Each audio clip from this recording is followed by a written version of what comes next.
تو اس کا مطلب یہ ہے کہ ابلیس کا جو بے حیائی کا پروگرام ہے نا، اس پروگرام کے لیے نظر پہلا قاصد ہے، سب سے پہلا کام کرنے والی چیز نظر ہے۔ اور اقبال نے کہا تھا نا کہ نظر پاک ہے تیری تو دل بھی پاک ہے تیرا، کہ حق نے دل کو کیا ہے نظر کا پیروں۔ تو آپ یہ دیکھیں کہ نظر کے اندر خرابی آتی ہے تو وہ خرابی قلب کے اندر آتی ہے۔ آپ جو کچھ سنتے ہیں، اگر سننے میں کوئی بے حیائی کا ایلیمنٹ شامل ہے، یعنی ایون میں تو یہ سمجھتی ہوں کہ غیبت کرنا بے حیائی نہیں ہے۔ اللہ سے حیا اٹھتی ہے نا جب انسان کسی انسان کی عزت کی دھجیاں اڑانا چاہتا ہے، جب کسی کا امیج بریک کرنا چاہتا ہے تو اس کے دل سے حیا اٹھتی ہے، یعنی اس کے دل میں کسی کی مروت لحاظ نہیں رہتا اور اللہ کے حکم کا پاس اور لحاظ نہیں رہتا۔ تو یہ پاس، لحاظ، مروت حیا کی وجہ سے ہی آتی ہے نا انسان کے اندر۔ اسی طرح سے آپ کی گفتگو میں جب آپ کو کوئی چیز روکتی نہیں ہے اور آپ بے لگام بولتے چلے جاتے ہیں تو اس کا مطلب یہ ہے کہ یہ بے لگام بولنا جو ہے یہ بنیادی طور پر بے حیائی ہے۔ پھر گفتگو میں جو خاص طور پر پھر خاص باتیں، فوش باتیں ہیں، فوش باتوں کا چاہے سننا ہے یا بولنا ہے یا دیکھنا ہے، بے حیائی کے مناظر ہوں یا بے حیائی کے میسیجز دیے جائیں، چاہے وہ شاعری میں ہوں، نثر میں ہوں، کسی گیت میں ہوں یا وہ جنرلی کہے جائیں، وہ سب بے حیائی کے زمرے میں آتے ہیں۔ اور اسی طرح سے پھر آپ دیکھیں کہ آنکھ جو کچھ دیکھتی ہے اس میں آپ کا ریٹن میٹیریل بھی ہے، افسانے، ناولز، کہانیاں، پھر ٹی وی پہ آنے والے پروگرامز، پھر موبائل پہ، پھر نیٹ پہ، پھر ٹی وی چینلز پہ۔ آنکھ جو کچھ دیکھتی ہے لب پہ آ سکتا نہیں، محو حیرت ہوں کہ دنیا کیا سے کیا ہو جائے گی۔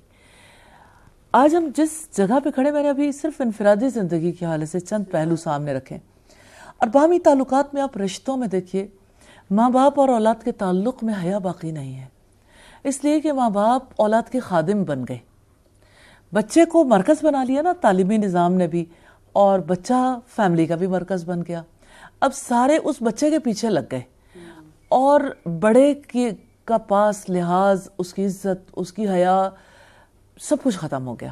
یعنی یہ نہیں ہے کہ ہر جگہ پر ایسا ہے، لیکن یعنی اوور آل سوسائٹی میں یہ زیادہ بڑی چینج، بگ چینج آ چکی۔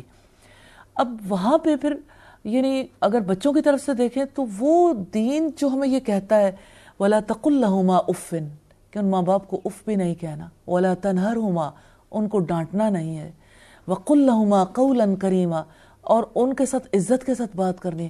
انہی بچوں نے بڑے ہونے پہ ماں باپ کو اولڈ ہاؤسز میں پہنچا دیا۔ کیا آج ہماری سوسائٹی میں، مسلم سوسائٹی میں، جہاں بر الوالدین بنیادی یعنی تعلیمات میں سے، اس سوسائٹی میں اولڈ ہومز آباد نہیں ہیں۔ تو اولڈ ہومز میں آپ ماں باپ کی کیفیت کو تو دیکھیں کہ وہاں پہ ماں باپ کس صورتحال سے دوچار ہیں۔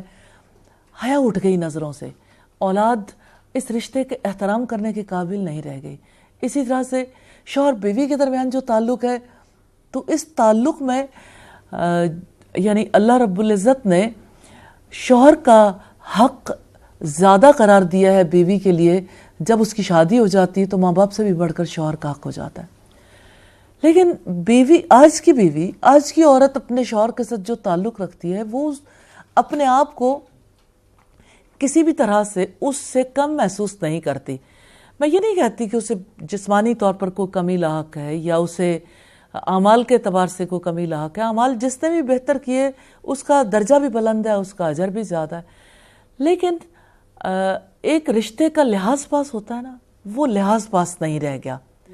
بیوی شوہر سے بات کرتے ہوئے یہ احتیاط نہیں کرتی کہ یہ میری جنت بھی ہے اور یہ میری دوزخ بھی ہے، کہ اگر میں نے اس کے ساتھ کوئی اونچ نیچ کا معاملہ کیا تو اللہ کے یہاں میرا کیا مقام ہوگا۔